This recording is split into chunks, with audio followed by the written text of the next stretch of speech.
ففروا إلى الله إني لكم منه نذير مبين. Ada yang bertanya, ada pihak yang berpendapat bahwa suara dentuman di beberapa daerah Depok dan Jakarta merupakan tanda adanya kemungkinan adanya duhan di akhir zaman dan kemungkinan penenggelaman di timur dan di barat,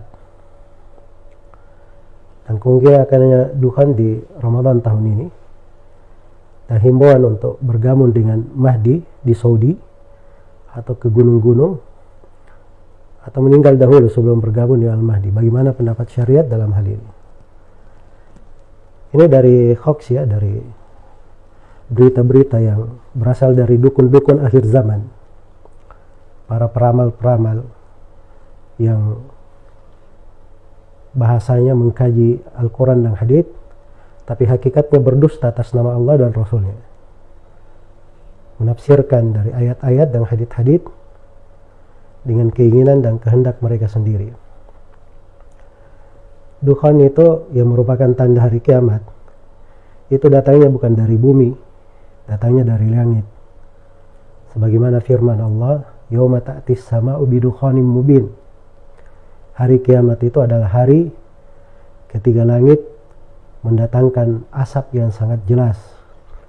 Jadi itu tanda terkait dengan langit, tidak ada kaitannya dengan dentuman, tidak ada kaitannya dengan bumi. Dan ini tampak kedustaan sebagian orang menghubung-hubungkan.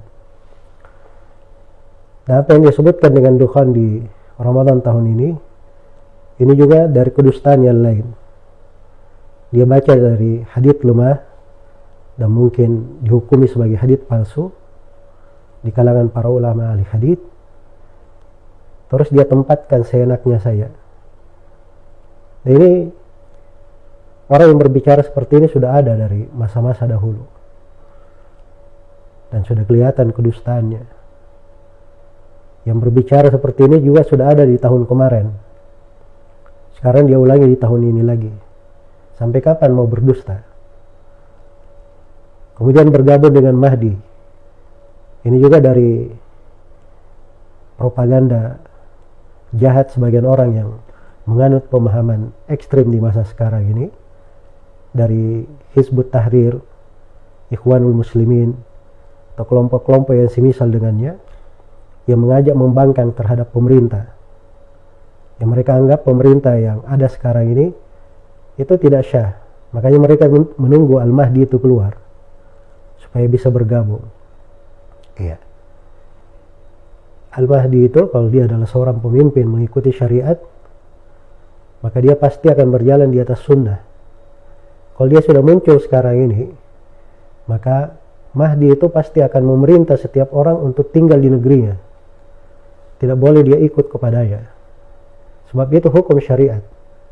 Tidak boleh ada jihad kecuali dengan izin dari pemerintah.